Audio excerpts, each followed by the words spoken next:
Welcome aboard. Sailor Smurf here, joined in studio with Brian Ford, one of the owners of the Yacht Rigger. We're going to be taking a look at the E-Wincher 2.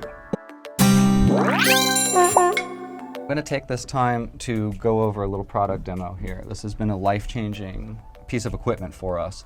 So we get asked frequently about powered winches, and many times a powered winch is the right answer. So I'm not going to say this is the answer for everything, but oftentimes there's a stopgap between a small boat that would not come with an electric winch and a desire to make it easier to raise the sail, to trim the sail, to do whatever it is, the hard work that would be on a sailboat. And so one thing I'd like to show first is that this is a powered winch handle, not a powered winch. And so this winch does not have a motor on it, there's nothing on it. This is just a regular standard winch, and I brought it in here to show how this would work. And so there's no power button, you don't turn it on. The way that you turn it on is there's a lever lock here, just like any other winch handle. So a winch handle, once it's in the winch, you'd want it to stay there, so that if you let go, you don't want it to come out and fall in the water. So this has the same thing. So when we clip that in, me attaching that lever and toggling that turned it on, and now we have a power light indicating that it's on. And so the way I would work that is I just have a button here. And I can go very slow, I can go very fast. And on a 2-speed winch, if the winch is set up for 2 speeds, normally you would turn it one direction to go on single speed and the other direction to go for a slower, geared down, much stronger pull type thing. This does that by toggling or depressing the button here. That switches the direction. And this is a single-speed winch, so that didn't move. And so on a single-speed winch, that's not going to do anything. Okay. And so that lock is how it goes in. Now, people always ask me how long the battery lasts.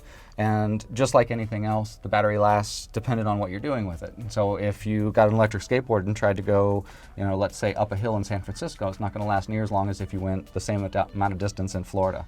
So it's the same thing with this. So if you're heavy working, it's going to wear down the battery faster. But as a good rule of thumb, I've told people, and I've not been wrong yet, that it can pick a man up multiple times on one battery up to the top of the rig and down again. Oh, so you can go aloft with it. So you can go aloft with it. So That's you can crank nice. a Genoa all the way up a bolt rope. That's good for cruising couples if the husband's the one that has to go up. Oftentimes I hear that the couples, they will send the wife up because she's much lighter and he's much stronger, but then she doesn't know what to do when she's up there, and she feels irritated that she's been sent up there to go do something and doesn't know how to do it. Yeah, and so the person that would be, whichever person that is, would be aware of what they have to do up there is the one that has to go up, and sometimes that's the bigger person. So this would be a nice thing to do that. So if you're worried about battery life, this is just a easily taken off battery pack, and so you would get another battery pack that was fully charged and put it on there. That being said, when I go out for a weekend at a time and I leave on a Friday and I come back on Sunday and I've raised my main 5 or 6 or 7 times, and my main was very difficult to get up, so it used a lot of battery, I still came home with a half a battery. So I'm thoroughly impressed with how long the batteries last. Yeah. I haven't had many issues where people have needed it, but I have had some customers decide to buy 2 so they can just always be on the ready, and that's an understandable thing. So it is IP60, I believe is the name, or is the term, and that's the waterproof rating. Wow, cool. And so it can be staying on the deck and get green water washed over it. It's not going to hurt anything. Any winch becomes a powered winch. You just stick Every this winch in on and the let it entire rip. boat. Yeah. So not just any winch, but the winches on your friends' boats. So when you go cruise with your friends or you go help to crew on another boat, you can take it with you because it's so portable.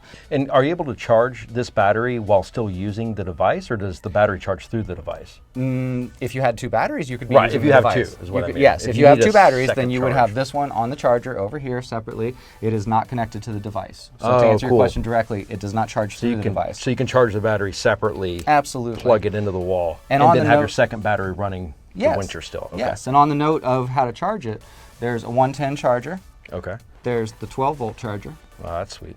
and then there's also a European, so if you're over in Europe, you can have the 220 Nice. in there. So that can charge from the boat or from your home, whichever one you wanted.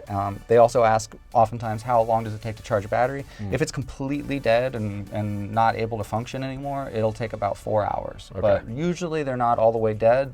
They're like halfway up, and it only takes an hour to top it off. And I was trying to read a little bit about it. It talked about how many tacks you could go through on like a 40, or is there like a rough rule of thumb?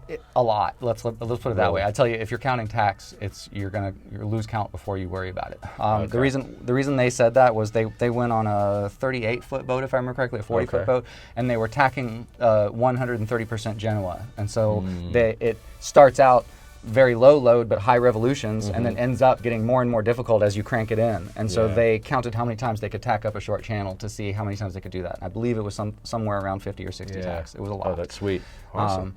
More directly and quantifiable is how many times will it raise the main. And so if the main is a really hard, heavy main to raise up, that's usually the hardest job is to do that. And so I usually say, okay, well, how many times will it do that? And if it's multiple times, it's easy to say that it will handle the task at hand, because you can take it off and charge it once the sail is up. Okay, and it can do it multiple times. Oh, yes. Main. Oh, yes. Wow, that's sweet. Yeah, that is a lot to pull against.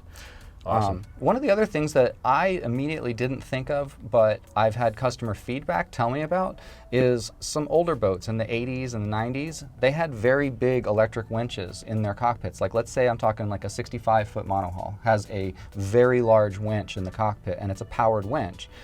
Well, when that motor dies, if that motor isn't available anymore because it was a 35-year-old motor and we can't get anything to replace it, then they'll have to reconfigure a new motor and put it in there in the tune of around $10,000. Wow. That's what I was told. I did not shop for it myself, but I was told it would be $10,000 per winch to repower it. And I said, oh, wow. And I said, well, on that winch, does it have a push button so that you can operate it with a regular winch handle? So if you press it down in, it disengages the motor and you can use it as a manual crank. And he said, well, yes, of course, but it's a lot of cranks because it's so big. And I said, yes, well, couldn't we put this in here? And so we repowered a large boat's very big winches with one E-Wincher. Wow, that's crazy. And it didn't have to have two, because you could do port and then when you makes sense. tack, You just went move over to it starboard. as And so he necessary, didn't buy two, he just used it wherever he needed it. And he reported back the very next boat show, so 1 year later, that it has been great and he's been loving it, and it saved him $8,000 on one side.